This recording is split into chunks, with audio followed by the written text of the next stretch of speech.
Hi, everyone. Welcome to the Feed and Grain podcast, and thank you for listening. My name is Stephen Kilger, managing editor of Feed and Grain, and your host today. We have a great show for you today. Tanner Ehmke, lead economist for grain and oilseeds at CoBank, is my guest. We're talking about a report Ehmke wrote for CoBank called Rising Costs of Grain Storage Will Force Elevators to Lower Bids and Widen Bases. It's a really fascinating report and a timely discussion on the grain market that we're currently facing. But before we get into that, if you're listening to this podcast within a podcast app, please consider subscribing and leaving a review if you're able to. It really helps us out and lets us know that you're listening. If you can't do that, though, you will find the Feed and Grain podcast in every single industry watch, and that'll keep you updated to the newest episodes that are coming out. Thank you so much again for listening. On to our conversation with Tanner. Hi, Tanner. Thanks so much for talking to us today. Great to have you here. Can you tell me a little bit more about yourself and what you do at CoBank? Sure. I am the lead economist for grains and oilseeds at CoBank in Denver, Colorado, and I focus on grain and oilseed markets. Excellent, excellent. Well, I have you on here because CoBank released this really interesting report written by you called Rising Cost of Carry Will Force Co-op Grain Elevators to Lower Bids, Widen Basis. And it's really interesting how kind of all these economic things are merging together to make this almost like perfect storm of this carry price increase. How have rising interest rates impacted the cost of carrying grain and oilseed inventories for grain merchandisers over the past year? Well, I think you characterized it exactly what it is, Stephen. It's a perfect storm. We've got rising costs of everything in this inflationary environment. Those of us in agriculture have not escaped that. And the Federal Reserve has responded by raising interest rates at the fastest pace in decades. And so here we are with higher operating costs and rising interest rates at a time when grain elevators are borrowing against commodities that are also still historically high. Now, USDA has forecasted that corn, wheat, and soybean prices are going to be coming down in the 23-24 crop year, but they're still high historically compared to years and decades past. So when you have interest rates at the highest they've been in several years and you have commodity prices that are still historically high, well, it's going to cost you a lot more to borrow on those commodities. And we're forecasting that the cost of storing and owning commodities is going to be the highest on record because of this confluence of factors. And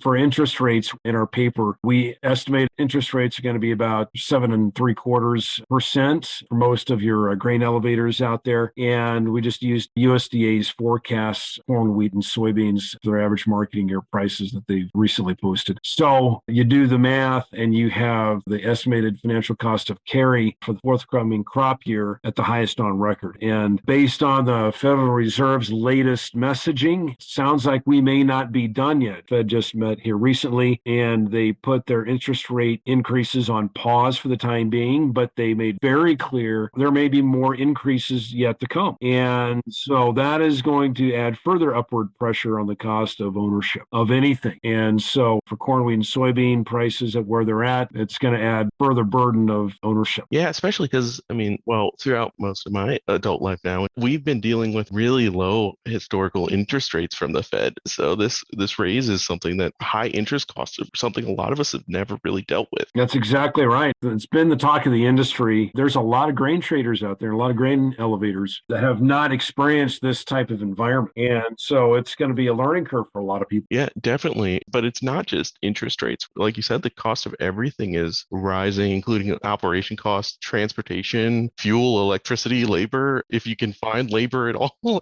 how do all these other things now? They're also affecting the financial burden of carrying grain in for elevators as well. You're exactly right, Stephen. The costs of everything have gone up. Transportation costs have been problematic for grain elevators. They don't know sometimes how to set basis because they don't know if they can get train cars. You have labor is extremely tight. It's always been tight in rural America. Now it's a nationwide problem with labor being so scarce and wages going up. And then electricity and fuel, those prices have gone up. Although prices of some of these commodities like fuel are expected to come down from last year's peaks, they're still historically high. And so you add up all of these rising costs, there's not a lot that elevators have to control on costs here. I should point out there's one more very important cost, and that is insurance. And my colleague Ken Zuckerberg here at CoBank has just recently come out with a paper on the rising cost of insurance for grain merchandisers. And so that's just adding phenomenal burden on grain elevators. And there's just very little wiggle room here to reduce these costs. So what does a grain elevator do? Well, if you can't cut these costs, for instance, you cannot not have insurance. You cannot not have transportation. Maybe you can trim some labor in some areas. But for a lot of these costs, they are just what they are. And so the way you manage it is you're going to have to lower your local bid in order to pay for it. You're going to have to widen out your basis to afford this higher cost burden. Yeah, well, especially since lowering any of those costs usually inflict other costs. You can lower your labor costs, but it usually involves investing in automation and other things. So it's not a quick fix, and it also takes capital to do. Yeah, there's a lot of conversations out there about automation. And again, these are longer term issues. It takes money to invest in those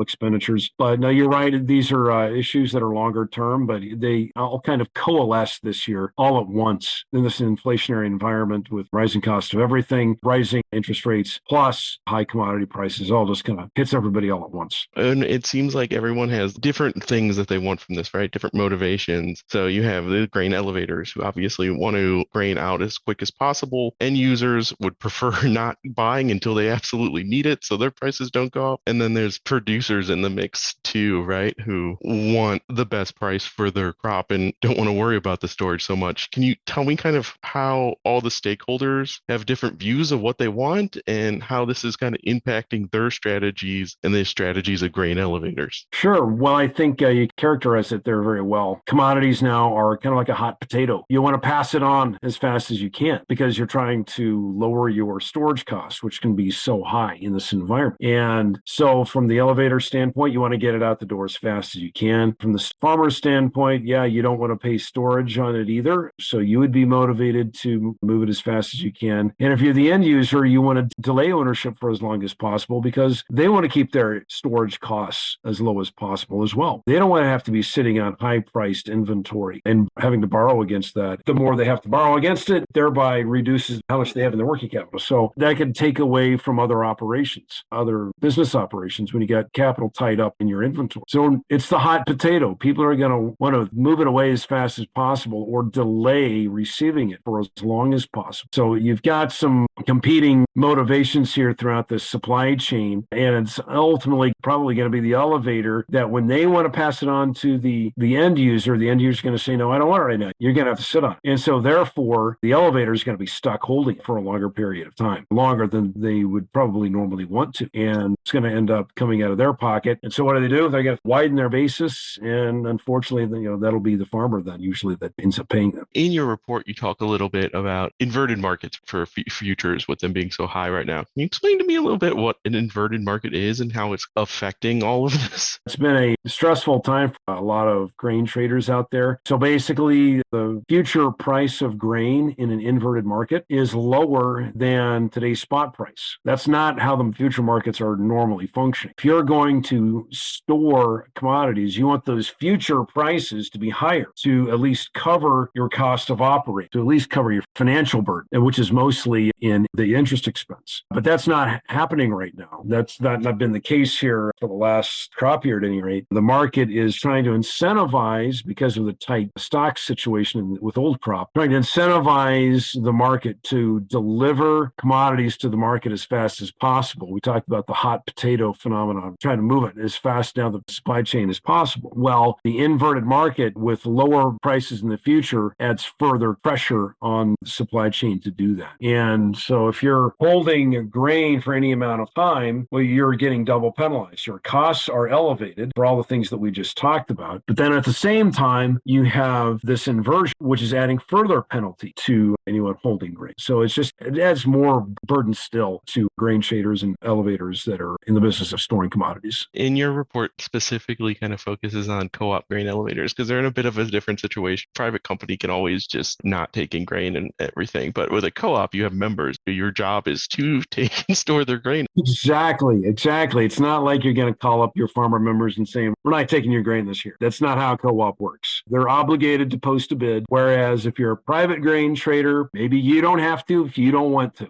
You have that freedom. The co-op has no such freedom. They are obligated to post a bid for their members. How do you think this is going to affect their local bids and their basis for those grain co-ops? What are they going to have to do in this kind of market? It'll be market wide. Everyone is going to be faced with the question of how low to post the bid. Everyone is dealing with the same stresses to varying degrees. Now, it's not all markets are the same. No two markets are identical. So it's going to be different from one co-op to the next, depending upon their debt structure, depending upon their local market and grain availability and what have you, and what local demand is looking like. But the pressures are the same. There is going to be an incentive there for all cooperative grain elevators to widen their basis. Now, to which degree, as I said, that's going to depend from one co-op to another, depending upon a whole number of factors. But the pressures are the same there. It's going to be the same on every co-op to widen their basis. Well, thank you so much for talking to me. Those are all the questions I have. Did I miss anything? Is there anything else you'd like to talk about? The only thing I would add, Stephen, is that when co-ops are sharing this stressful market fundamental of rising costs of operation and what have you, and everybody is facing these same challenges, it's important to be honest and upfront with your members and say, this is the situation. And we are going to be seeing a widened basis environment, very likely in the area. I would recommend that they communicate this early and often with their co-opers. Yeah, great advice all around.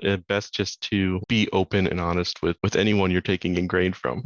Absolutely. You don't want to have any surprises. Exactly. The less surprises you can have in an already stressful time is for the best. Right, exactly. Yep. Thank you so much for talking to me and our listeners today. Well, glad to be here. Thanks for having me, Stephen. And for everyone listening out there, thank you so much. And we'll talk to you next time.